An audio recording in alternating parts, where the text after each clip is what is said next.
En Radio Proverso, La Estantería, llegamos al corazón de la literatura.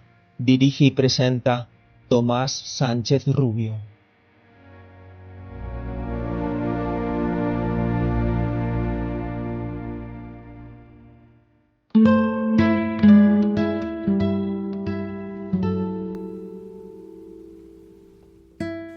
Estabais las tres hermanas, las tres de todos los cuentos, las tres en el mirador tejiendo encajes y sueños. Y yo pasé por la calle y miré. Mis pasos secos resonaron olvidados en el vesperal silencio. La mayor miró curiosa y la mediana riendo me miró y te dijo algo. Tú bordabas en silencio, como si no te importase, como si te diese miedo. Y después te levantaste y me dijiste un secreto en una larga mirada, larga, larga. Los reflejos en la vidriera borrosa desdibujaban tu esbelto perfil. Era tu figura la flor de un nimbo de ensueño. Tres erais tres, las hermanas, como en los libros de cuentos.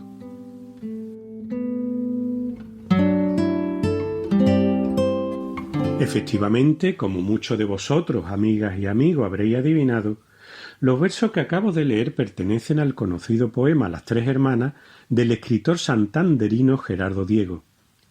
Dicha composición formó parte del primer poemario del autor, El romancero de la novia, publicado en 1920 con su primer sueldo de catedrático. Se trataba de una edición de tan solo 100 ejemplares.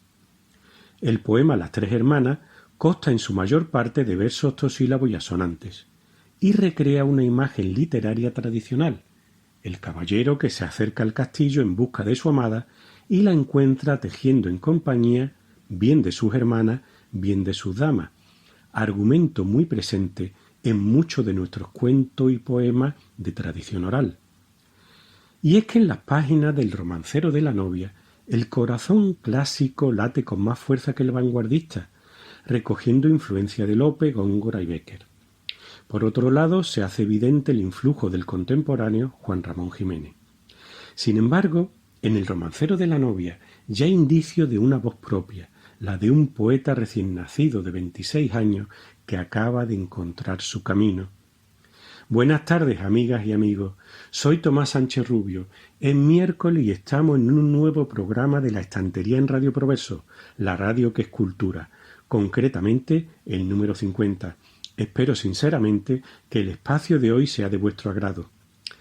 Y es que el próximo 3 de octubre se cumplirán 127 años del nacimiento en Santander de Gerardo Diego Zendoya, quien fallecería en Madrid el 8 de julio de 1987 a los 91 años.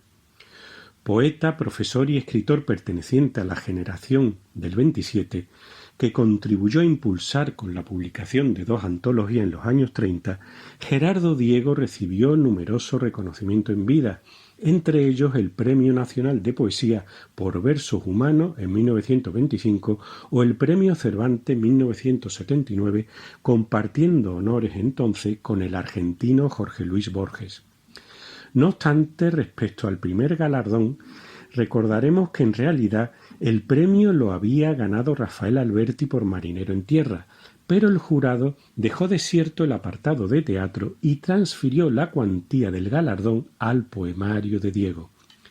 Su obra, mezcla de tradición y modernidad, obtuvo el reconocimiento de sus contemporáneos. Fue elegido miembro de la Academia de la Lengua en 1947 y en 1956 volvió a obtener el Premio Nacional de Poesía por su trabajo Paisaje con figuras.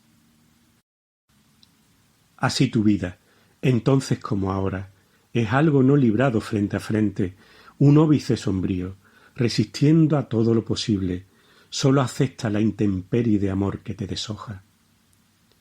Los versos que acabo de leer proceden de la entrada que la página de la Biblioteca Virtual Miguel de Cervantes dedica, dentro de la sección de autores de la poesía española contemporánea, a la primera invitada de esta tarde en la estantería. Poeta de dilatada y fructífera trayectoria, su obra no deja de ser con justicia plenamente reconocida, alabada y leída por lectores y lectoras de todo el ámbito de habla hispana. Se trata de la sevillana María Sanz. Hoy ha venido para hablarnos de su vida, de su obra, de su quehacer literario y creativo. No se la pierdan. Buenas tardes, María. Es un privilegio para mí contar contigo esta tarde en el programa. Bienvenida. Un saludo a todos los seguidores de La Estantería, un programa al que se me ha invitado amablemente a participar, lo cual agradezco de corazón a Tomás Sánchez. Mi nombre es María Sanz y daré un pequeño repaso a lo que ha sido y es mi trayectoria, tanto a nivel personal como en la poesía. Tuve una infancia feliz dentro de una familia entregada y cariñosa, en continua convivencia con abuelos y tíos. Mis aficiones siempre fueron la lectura y los juegos creativos. También disfrutaba mucho contemplando la luz, las flores, los árboles, las fuentes y todo lo que me regalaban los jardines de Murillo, situados frente a la casa donde nací en Sevilla. Estas mismas sensaciones las captaba igualmente en la pequeña finca familiar donde pasaba los veranos, y con más amplitud y ensoñación si cabe. Recibí las primeras enseñanzas en el Colegio de las Monjas de la Caridad, quienes consiguieron que a los 6 años ya supiera leer y escribir correctamente. Después hice el Bachillerato Superior de Letras en un instituto nacional. De ambos centros educativos guardo un entrañable recuerdo y un magnífico aprendizaje. Mi madre fue siempre mi mayor y principal alentadora, porque tenía mucha intuición y se dio cuenta de que había elegido un hermoso camino creativo. Posteriormente, algunos poetas y profesores amigos fueron ayudándome con sus experiencias, orientaciones y enseñanzas literarias, algo que siempre les agradeceré enormemente. Y sus críticas también, por supuesto. A los 12 años escribí mis primeros versos, tras un viaje a Soria con mis abuelos paternos. No conservo aquellos poemas, pero tengo en la memoria que fueron inspirados por los paisajes castellanos, mientras notaba un claro contraste con los andaluces. Más tarde, ya en el instituto, sentía la influencia de algunos poetas clásicos y sobre todo de Juan Ramón Jiménez y Antonio Machado. Pocas veces mostraba mis borradores, porque siempre me faltaba tiempo para los estudios de un bachillerato que tanto exigía en aquella época. Pero todavía guardo algunos manuscritos y en buenas condiciones de legibilidad. No recuerdo fechas anteriores a la adolescencia, pero sí que escribía como algo natural, espontáneo, ayudada por la música y otros factores juveniles, sin una exactitud en el tiempo, sin prejuicios ni timideces.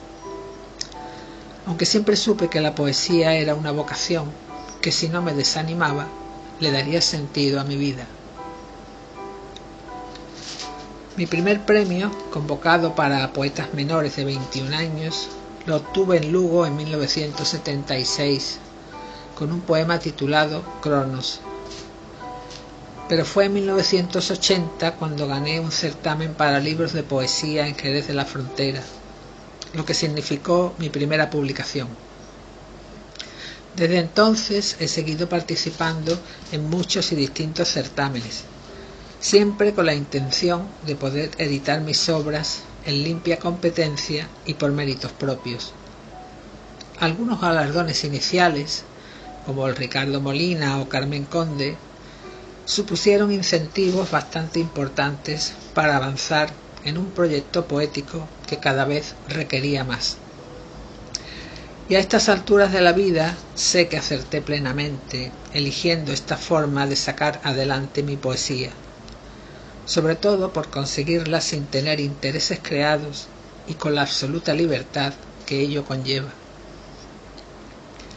En los primeros tiempos escribía sin tener muy bien encauzado el poema o el pensamiento global. Luego fui perfeccionando y consolidando las ideas y conceptos sobre lo que sería mi camino poético. Ahora ya sé lo que quiero expresar o comunicar en cuanto me viene la inspiración, pero con mucha más calma, intentando modificar solo lo necesario, y siempre con la música, ya sea clásica o de otros estilos, como impagable ayuda y compañía. Mi formación, mis lecturas y el ambiente en que he vivido han sido muy importantes durante los más de 40 años que llevo escribiendo. Creo que nunca hubiera concebido mi obra poética sin ellos, aunque los más decisivos fueron siempre los dos primeros.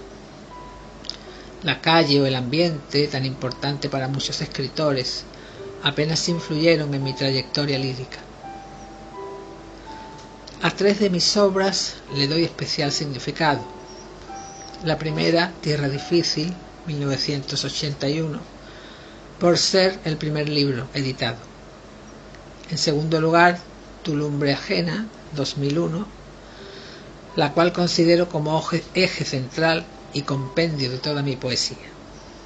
Y para el tercer título elijo Ciudad a solas, obras completas sobre Sevilla, 2018, porque contiene los 4 libros que he dedicado íntegramente a mi ciudad natal.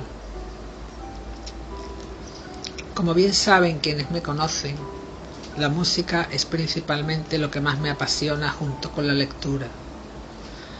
Desde mi infancia entendí que sin ellas nunca conseguiría acercarme a la belleza, a lo sublime, a la perfección, a la armonía. Ahora creo que acerté plenamente con estas elecciones. Y mi día es normal, hogareño, siempre manteniendo la templanza y la serenidad que tanto valoro en estos tiempos convulsos. Antes pensaba mucho en cosas que me faltaban, en las renuncias personales por dedicarme al trabajo y a cuidar de mi familia, en lo que todavía podía conseguir.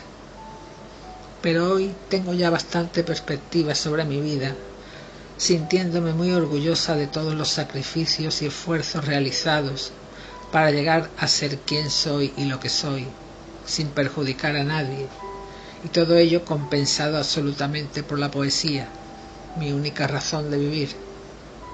¿Y quién no tiene asignaturas pendientes? No me quita el sueño la valoración que se haga de mi obra si aplicamos lo que hoy se considera como calidad poética. Solo puedo sentirme muy agradecida por los lectores que tengo y muy feliz por compartirla con bastantes interesados. También reconozco que yo no he sabido venderme para llegar a ser una poeta ubicua, ni mucho menos me acobardan los olvidos o ninguneos con que somos premiados quienes no le bailamos el agua a nadie. Escribo mucho menos que antes, pues pienso que lo que tenía que decir en poesía ya lo he dicho, pero siempre que algo me inspira lo aprovecho. También sigo participando en los premios, aunque poco, e intentando paralelamente que alguna editorial acepte mis inéditos. Creo que nunca se termina de hacer un cómputo mientras queden versos por escribir, pero los más de 40 años dedicados a la poesía me han deparado muchas más complacencias y logros de los que hubiera soñado, y ahí está mi currículum para demostrarlo.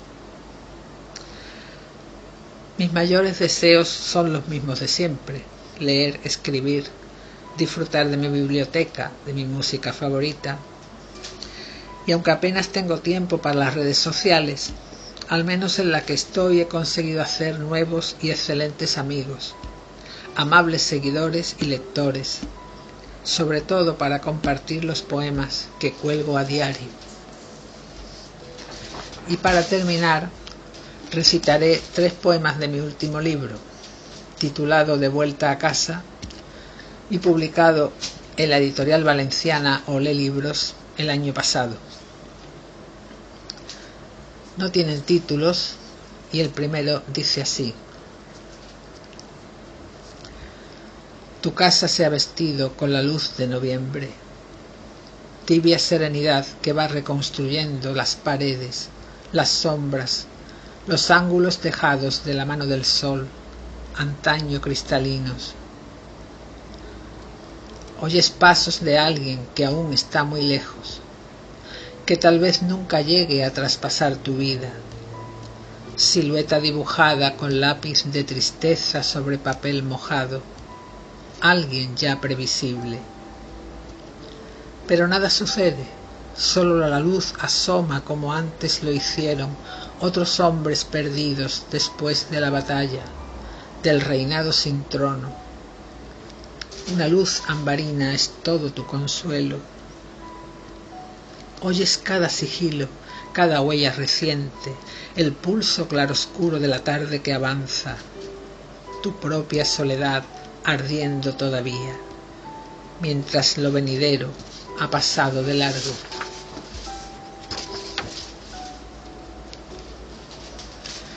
El segundo poema dice así: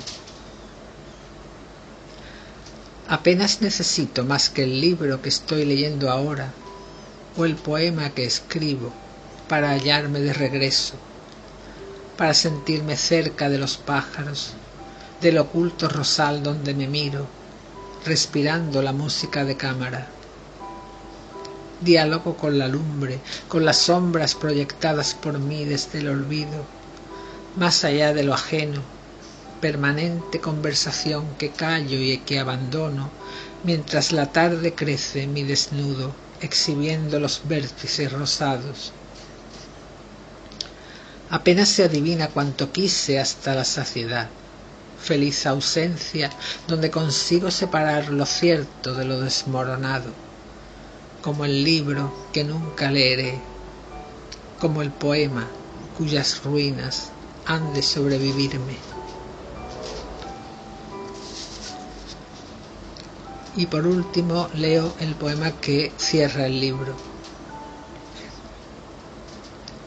Todo lo que perdiste volvió otra vez a casa, en uno de esos días que apenas dejan huella, sin avisar, buscando la humedad de tus ojos y el sol desvanecido en oscuros rincones. Serán cosas del tiempo, pensabas mientras ibas reconociendo a ciegas la cal de las paredes, el perfil de un reloj que en alto destilaba hora a hora el silencio, la espera previsible. Porque habías perdido tanto como ganaste al salir de tu celda olvidando la muerte, al prender los inviernos con el rostro soñado, enlazando derrotas entre paces y adioses. Cosas de la memoria, decías mientras dabas la palabra al espejo, oyéndote de frente, agrietada la voz, desarmada tu vida, explícito retrato de pura soledad. Todo lo que perdiste regresaba contigo en una de esas noches con apenas estrellas, a la casa más tuya de todas, deshaciendo el pequeño equipaje que tampoco traías. Muchas gracias y otro saludo cordial.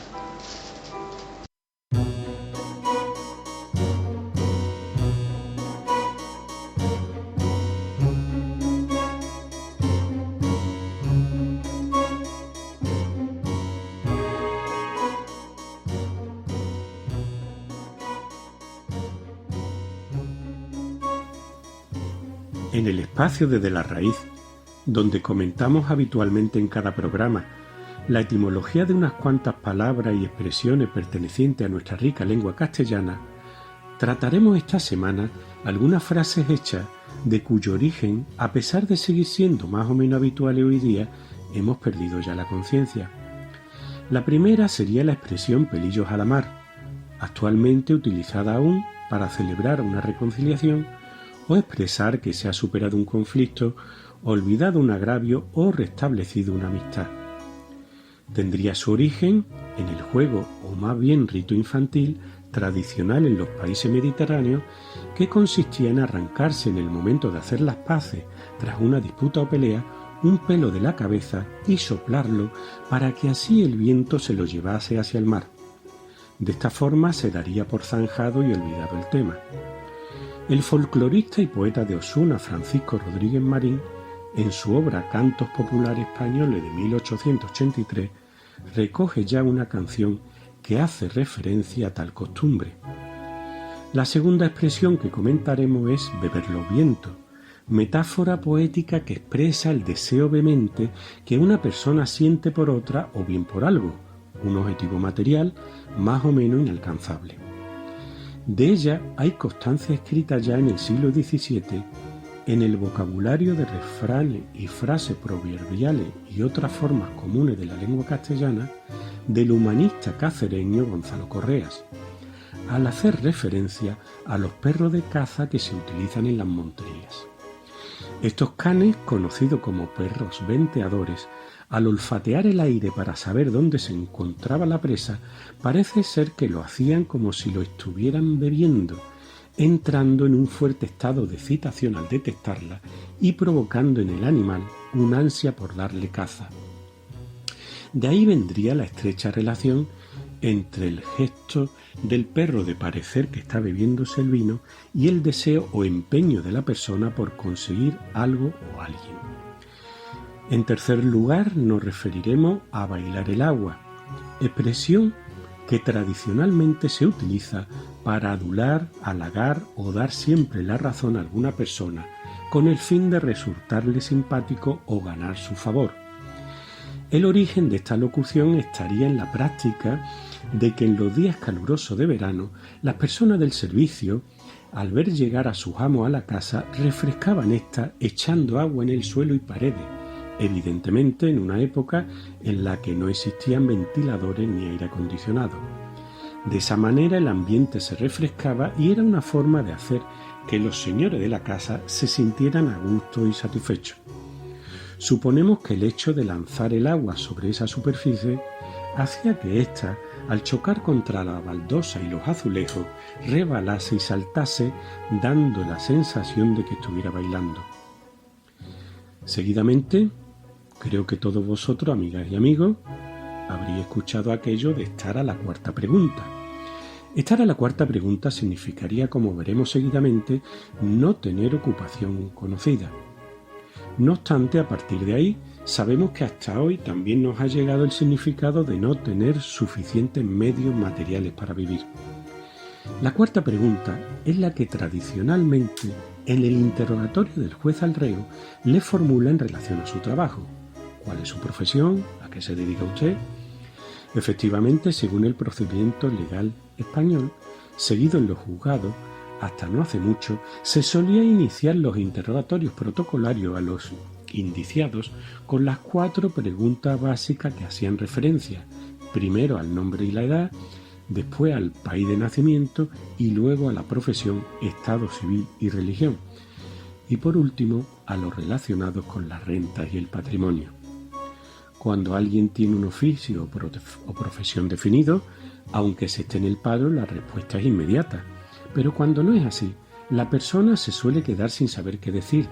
La deducción lógica, entre comillas, en la mayor parte de los casos, porque siempre hay excepciones, es que el detenido no vive de empleo alguno y que sus ingresos regulares podrían proceder de enajenar los bienes ajenos.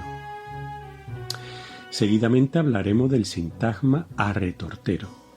Este se usa referido a personas o animales, nunca a objetos, ya que estos no tienen capacidad para moverse.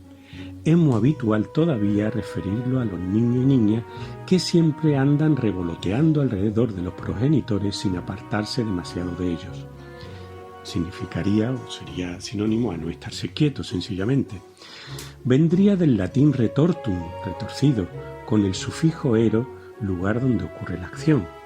Retortero significa entonces vuelta alrededor, literalmente, de donde surge la idea de zona alrededor de algo. Esta locución adverbial se usó bastante en el castellano estándar desde el siglo XVI al XIX. Por último, nos referiremos a la locución dar la matraca. Seguro que alguien nos la ha dado a todos alguna vez. Se sigue utilizando efectivamente como la importunación o insistencia molesta en un tema o pretensión por parte de alguien. La matraca es realmente un instrumento de percusión utilizado desde la Edad Media para diversos fines. Constaba de una superficie de madera, generalmente cilíndrica, ya sea con varias aristas o redonda por completo. En la parte superior tenía un asa para agarrarla y en los laterales había uno o varios macillos móviles de madera o metal que impactaban en dos direcciones cuando se giraba con fuerza. Pedro Cantalejo, director de Patrimonio del Ayuntamiento de Ardales, explica que los niños solían llevar este instrumento en Semana Santa y que en ocasiones dejaban de lado el decoro para dar golpe de forma insistente, de ahí que se utilice la expresión dejar de dar la matraca. Además, el sonido del instrumento siempre ha estado vinculado a la falta de armonía y por tanto a la penitencia. Hay un uso que ha persistido efectivamente hasta hace muy poco en la Semana Santa, sobre todo en Viernes Santo. La tradición manda que el día de luto de la Pasión no haya orquesta ni banda de música. Es por ello por lo que en muchos puntos, en vez de utilizar el tambor, se utilizaba la matraca, que tiene un sonido más irregular, discontinuo y desagradable.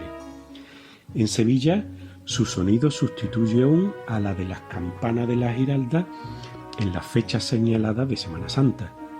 En el plano etimológico, el origen de la palabra matraca vendría del árabe hispánico matraca y este término a su vez del árabe clásico mitraca, empleado para designar a un martillo.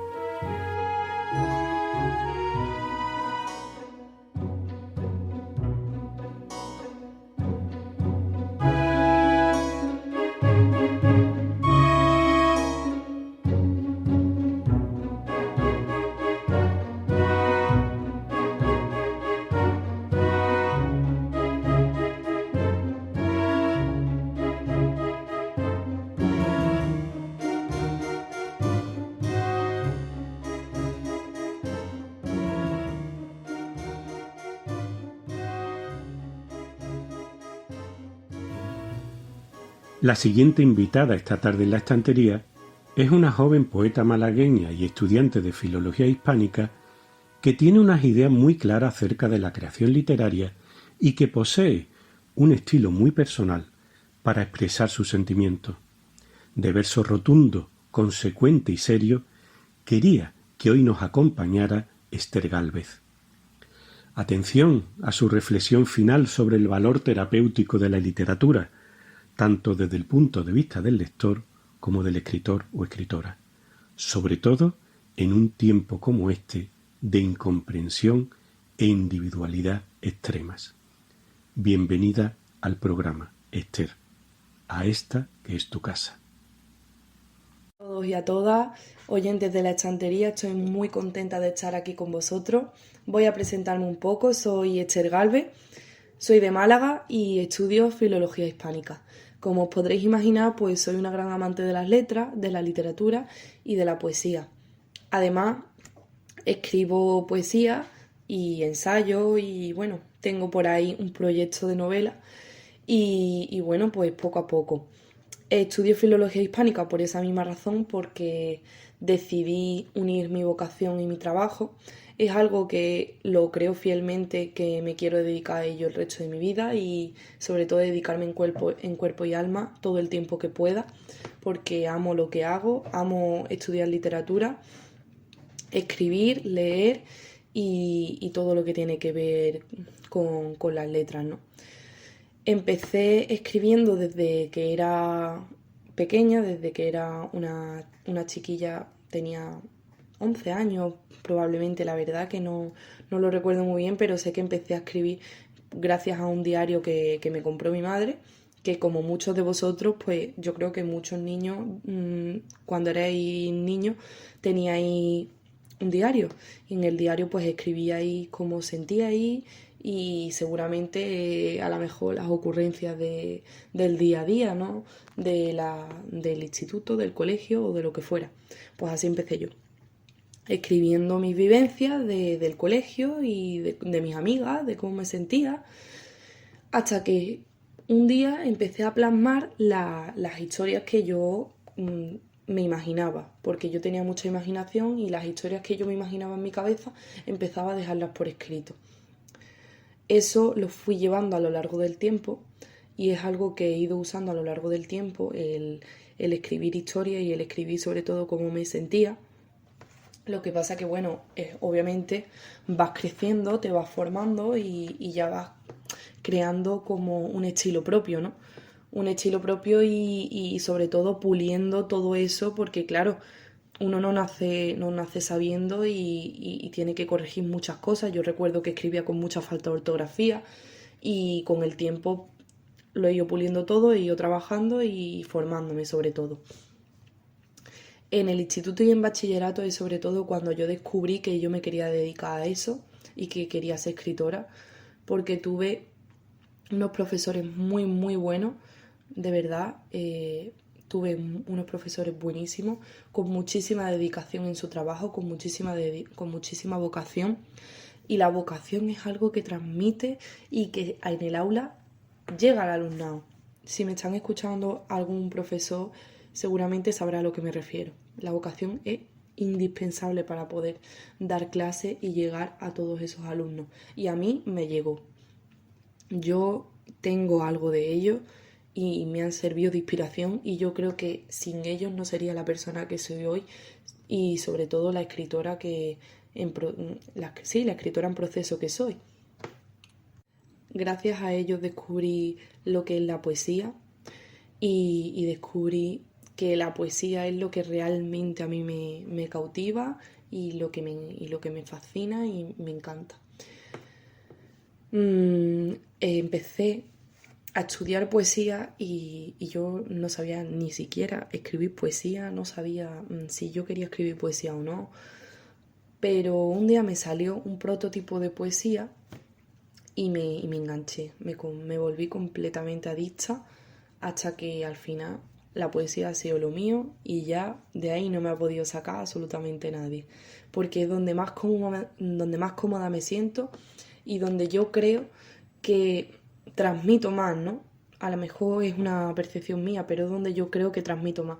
La poesía tiene todo eso que tiene la literatura en común, pero elevado al 1000%, porque la poesía es lo que más transmite, es lo que más consigue transmitir esos sentimientos, lo que más consigue, yo creo, llegar a la persona que lo está leyendo, porque tiene ese poder de, con un poema, con unos cuantos versos, que a ti se te enternezca el corazón, que te desgarre el alma e incluso puede hacerte llorar, porque yo misma he llorado con muchos poemas.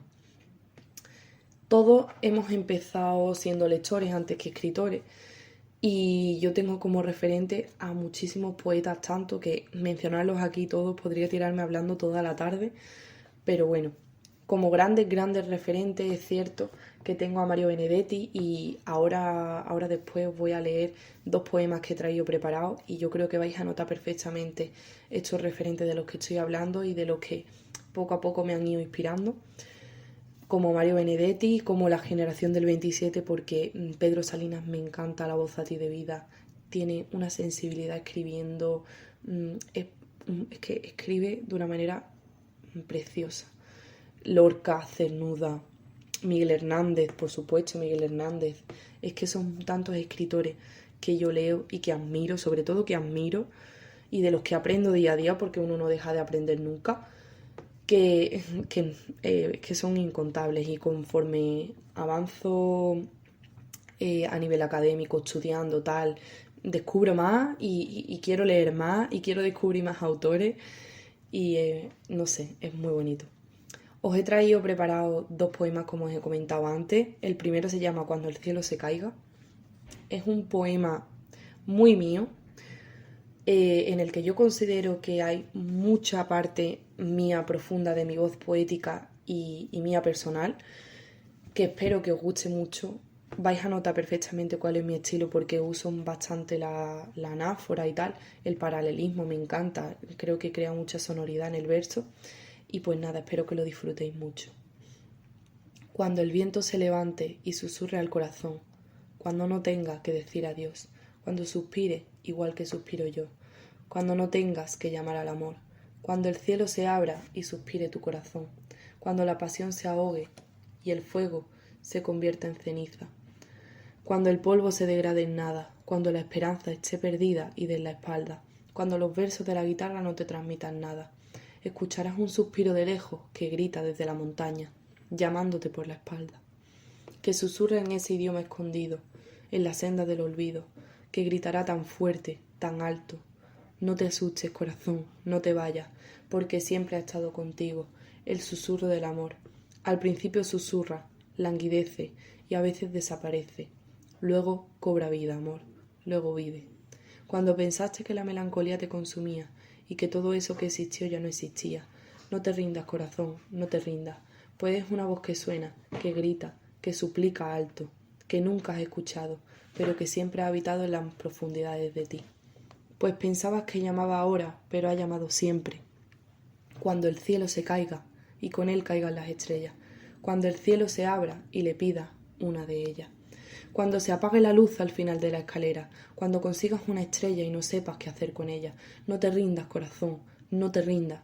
Sé que huyes del mundanal ruido, el camino es ciego y a ciegas te guiará, y cuando no sepas qué buscar me encontrarás. No te rindas, porque cuando el cielo se caiga, esas estrellas te guiarán, y cuando caiga la noche en la oscuridad, en la profundidad del espacio, esas almas estarán deseando encontrar, bajar, y te acompañarán.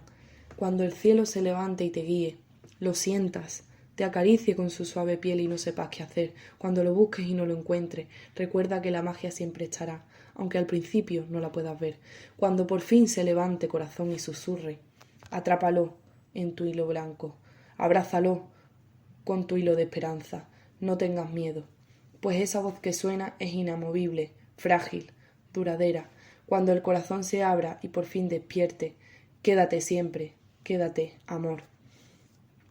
Es un poema un poco largo, extenso, pero yo creo que me representa muchísimo como la escritora que quiero ser. Siempre digo que hay escritores que se inspiran en su alrededor y bueno, y que son muy dedicados, que corrigen mucho. Yo tengo que decir que casi siempre, casi todo lo que escribo lo escribo del tirón. Luego lo reviso y lo corrijo, pero lo escribo casi del tirón. Porque los poemas, mis poemas, son un fragmento de mí, de mi alma. Sinceramente me desnudo completamente, me desnudo poéticamente hablando, porque son puramente mi voz poética y puramente mis sentimientos y mi yo más profundo. Yo me dejo llevar, me dejo ser y escribo tal cual me siento. Por ello tengo muchos más poemas tristes que alegres, porque es mi forma de desahogarme y mi forma de transmitir. Espero que os haya llegado y que haya transmitido esa sensibilidad que busco, ¿no? Que hablo un poco del amor, de la espiritualidad, de la esperanza incluso. Habréis notado seguramente a todos esos autores mencionados. Y bueno, tengo también otro poema preparado que me gustaría leeros. No tiene título todavía. Es el poema entero, prácticamente es una pregunta retórica. Me inspiré muchísimo en un poema de Cernuda, el de Donde habite el olvido. Le hago un guiño en el mismo poema, porque Donde habite el olvido es un poema que a mí me ha llegado muchísimo y que he leído cientos de veces, que me encanta. Y bueno, he hecho una versión un poco, no sé, un poco triste quizá y melancólica. Os la voy a leer, espero que la disfrutéis y sobre todo que os transmita el sentimiento que quiero que llegue. ¿Dónde se va cuando se tiene el corazón roto? ¿Dónde se consigue olvidar? ¿Dónde se va cuando se está lleno de heridas? Allí lejos, a esa tierra amarga y desconocida, donde habite el olvido, donde habite la nostalgia y la melancolía, donde la razón no hable. ¿Y dónde van los corazones heridos? ¿Dónde encuentran consuelo? ¿Dónde se hielan para no sentir? ¿Dónde se consigue morir? ¿A dónde hay que huir? Para no sentir dolor, para dejar de lamerse las heridas, para perderse y que nadie encuentre el camino. ¿Dónde habita el olvido y la ataraxia? ¿Dónde tenía cernuda oculto el camino? Pues no logró nada, y con afán añoro el placer de no sentir. ¿Dónde se va cuando se tiene un corazón roto y las personas casas no son suficientes? ¿Dónde se ama y se olvida el dolor? ¿Dónde está el amor que aquellos románticos defienden? ¿Dónde está el amor? Si en este mundo sumido en la corrupción y la oscuridad no se halla paz más que tormenta, si se oculta la esperanza y reina la envidia, si ya no se escucha el reír de los niños, solo llanto y desesperación. Odio. ¿Dónde se va cuando se tiene el corazón roto? ¿Dónde? Llévame contigo a ese bulevar olvidado. Este poema es quizá muy melancólico, pero creo que muchos de vosotros oyentes os vais a sentir identificados, porque todos en algún momento nos hemos sentido así, desesperados, con miedo, tristes, porque vivimos en un mundo que, lo queramos o no, es un mundo con muchos problemas y con mucho desamparo, ¿no? A veces yo siento que falta mucha empatía y eso lo quería volcar también un poco en el poema, porque todos nos hemos sentido así alguna vez y yo siento que cada día hay más gente que se siente así, pero bueno, poco a poco se está trabajando. También hay gente que hace muchísimo por todos y por amparar a todas estas personas que se sienten así. Se le está dando muchísima importancia ya a la salud mental, que yo creo que es una cosa súper importante.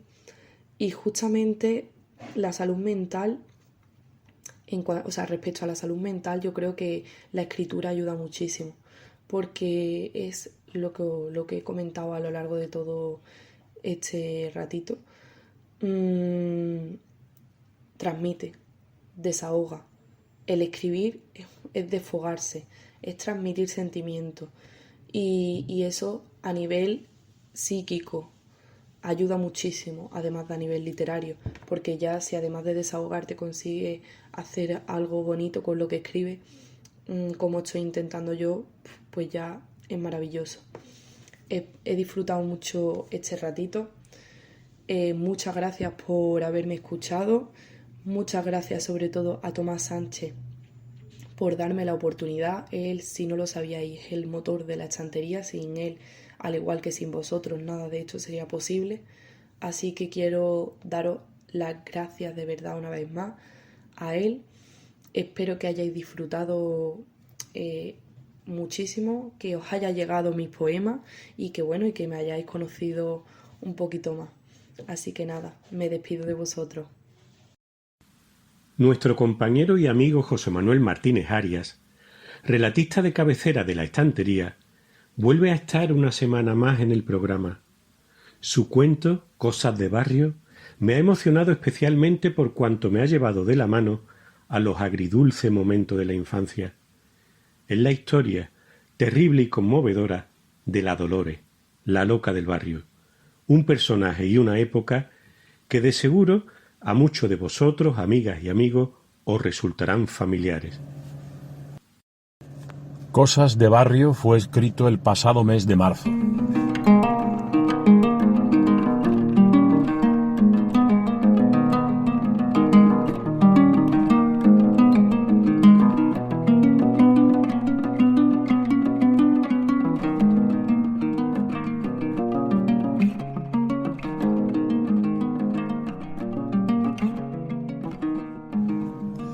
Es muy probable, pienso, que la Dolores, la loca del barrio, como la llamaban todos, nunca tuviese a nadie que rogase por ella o por su nombre. Y eso que no era taimada, ni fea, ni tímida y que estaba casada. Enrique se llamaba su marido, tan oscuro que parecía negro, o tal vez solo fuera por la roña que acumulaba sobre su piel. Por las mañanas apenas se lavaba los ojos con 2 dedos y se echaba un poco de agua en el pelo para alisárselo. Pero eso era Enrique, y no quiero desviarme. Quiero hablar de ella, pienso, de la Dolores, de la loca. Qué energía desprendía la Dolores, qué vigor animal. Muy delgada pero muy fuerte. Qué fuerza tenía la Dolores, en sus brazos y en sus piernas y en su garganta. Cómo gritaba con esa su voz rajada y áspera. Parecía que no sabía hablar quedito. Su voz te rasgaba el alma como te desgarraría la piel una lija de grano grueso, o como si masticaras arena, o como si un quejío te invadiese desde lo lejos y de noche. Sus ojos, los ojos de la loca, nunca se estaban quietos, pienso. Iban de un lado para otro sin parar. Sus ojos, sus brazos y su ánimo. No podían contemplar, detenerse. Lo mismo reía las menos veces que rompía a llorar como casi siempre, pienso. Yo creo que por esto todos la llamaban Dolores la loca. O quizás no, quizás fuese porque siempre le había dado por guardar cosas, por acumular hasta lo inverosímil. Buscaba y rebuscaba en las bolsas de basura, detrás de las tapias, en los descampados.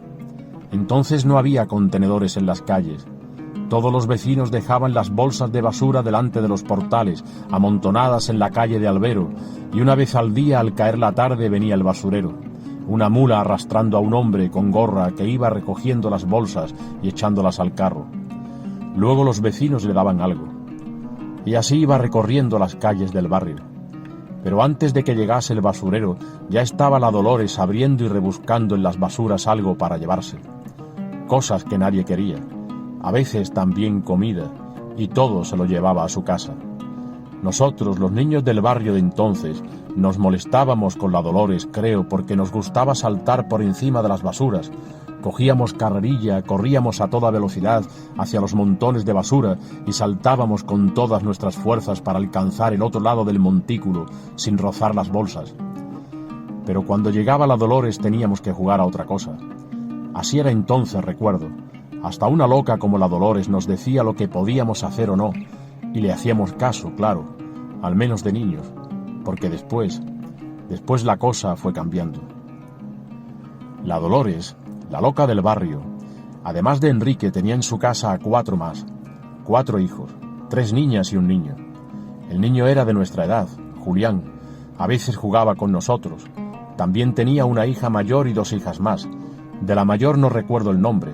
Se fue pronto del barrio, o no.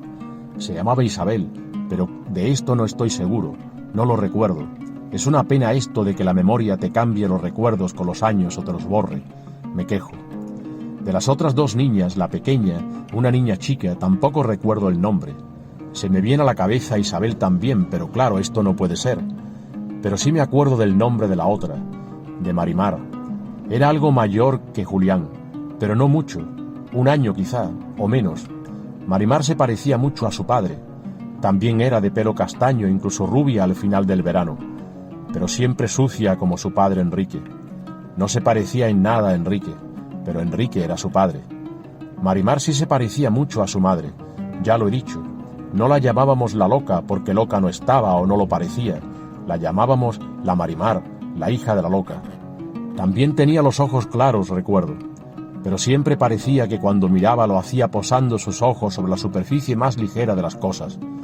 No se paraba a mirar nada, no la recorría con su mirada, quiero decir. Las veía, pero rápidamente sus ojos ya estaban en otro sitio. Su pensamiento era igual que sus ojos.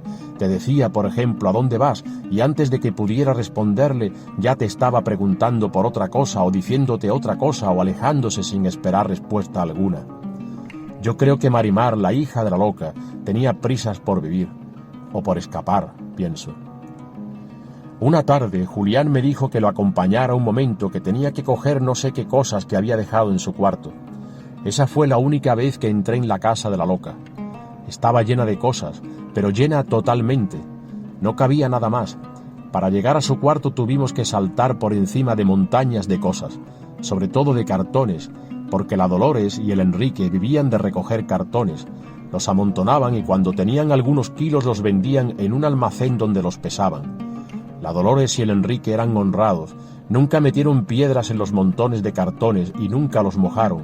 Tal vez supieran que si lo hicieran y los cogieran los de la cartonería, ya no dejarían que les vendiesen más. A mí por un tiempo me gustaba mirar a Marimar, la hija de la loca, recuerdo. No paraba de moverse. Aunque era algo mayor que yo, parecía más pequeña. Lo mismo rebuscaba en la basura amontonando cartones, atándolos, que jugaba con su hermana la pequeña, o corría delante de Julián, que le zurraba con fuerza, o delante de Enrique, su padre, que no le zurraba, pero que la castigaba sin comer o de 1000 formas. Marimar era muy delgada, no tenía piernas ni brazos, más bien diría que tenía palillos. No era muy alta, pero si hubiese estado limpia alguna vez y bien vestida, creo que sería guapa, imagino. Todos animaban a Julián para que se riese de ella, o para que le gritase, o para que le pegase. Marimar no quería nada con Julián, ni con nosotros, ni con nadie. Su madre, la Dolores, se iba las noches de los viernes y de los sábados al callejón, sobre todo en verano. El callejón era eso, un callejón que corría entre la fábrica de conservas de naranjas y la fábrica de contadores, en la calle de atrás. Era una calle estrecha y sin asfaltar donde se acumulaban los escombros. Mi madre me decía cuando salía a la calle con mis amigos: no te vayas a jugar al callejón, que ahí no hay nada más que mierdas. Pero la Dolores se iba al callejón al caer la tarde de los viernes y de los sábados. A veces también otros días. A esa hora Enrique estaba en el bar El Nido. La Dolores estaba libre porque ya no se veía nada en las calles oscuras para rebuscar en la basura, o el basurero ya había pasado y se había llevado las bolsas. Por el callejón pasaban algunos hombres. Había un rincón a unos 20 metros de la entrada, y en ese rincón se ponía la Dolores apoyada en la pared. No se la veía desde la calle ancha, pero se la oía. Entonces gritaba bajito. Los jóvenes hacían cola. Solía tener 3 o 4, a veces hasta 5 esperando. Cuando uno de ellos salía del callejón hacia la calle ancha que lo separaba de las casas, le decía al siguiente que estaba esperando: «Chocho libre». Y entonces éste entraba sin prisas, como arrastrándose. Todos respetaban en silencio y escrupulosamente su turno. Yo no sabía entonces muy bien qué era aquello de chocho libre, pero los niños no nos dejaban acercarnos, recuerdo, ni nuestras madres ni los grandullones que aguardaban haciendo cola al borde del callejón. Un día le pregunté a Julián si él sabía lo que significaba aquello de chocho libre, pero Julián tampoco lo sabía, o eso dijo. Y otro día fuimos Julián y yo al callejón, pero eso era por la mañana. Tenía en su interior montones de escombros y de basuras.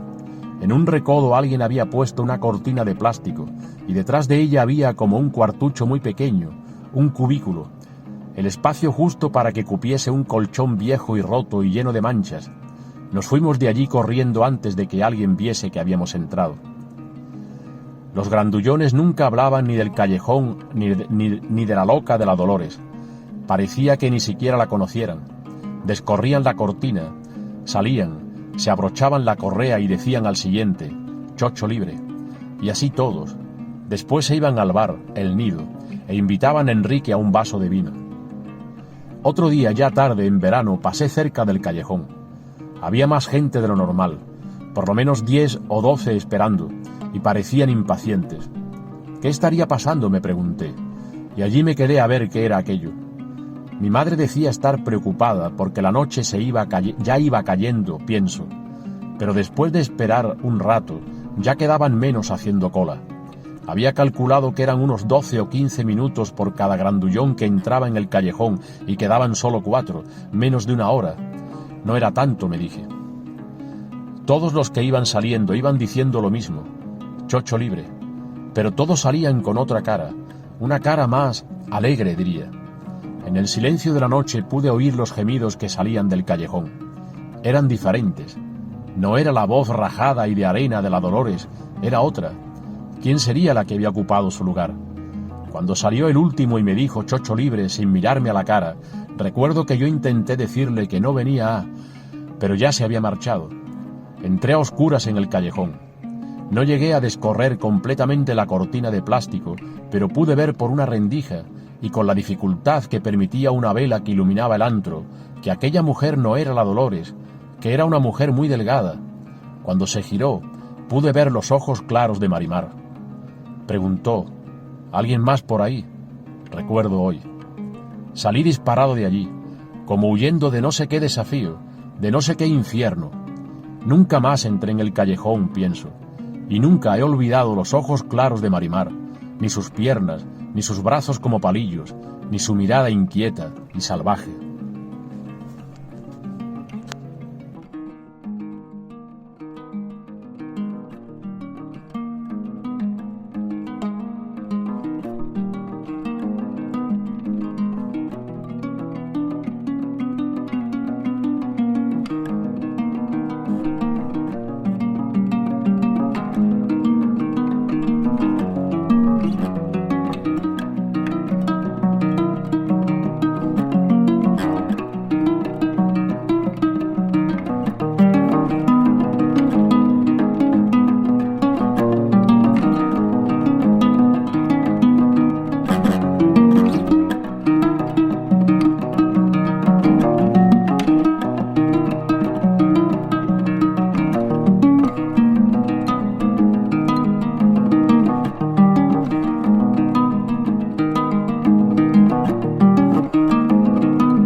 y tu desnudo sueño. No lo sabes, duermes, no lo sabes. Yo en desvelo y tú inocente, duerme bajo el cielo. Tú por tu sueño y por el mar las naves, en cárceles de espacio, aéreas llaves, te me encierran, recluyen, roban, hielo, cristal de aire en mil hojas. No hay vuelo que alce hasta ti las alas de mis naves. Saber que tú duermes, tú, cierta, segura, cauce fiel de abandono, línea pura, tan cerca de mi brazo maniatado. Qué pavorosa esclavitud de isleño, yo insomne loco en los acantilados, las naves por el mar, tú por tu sueño.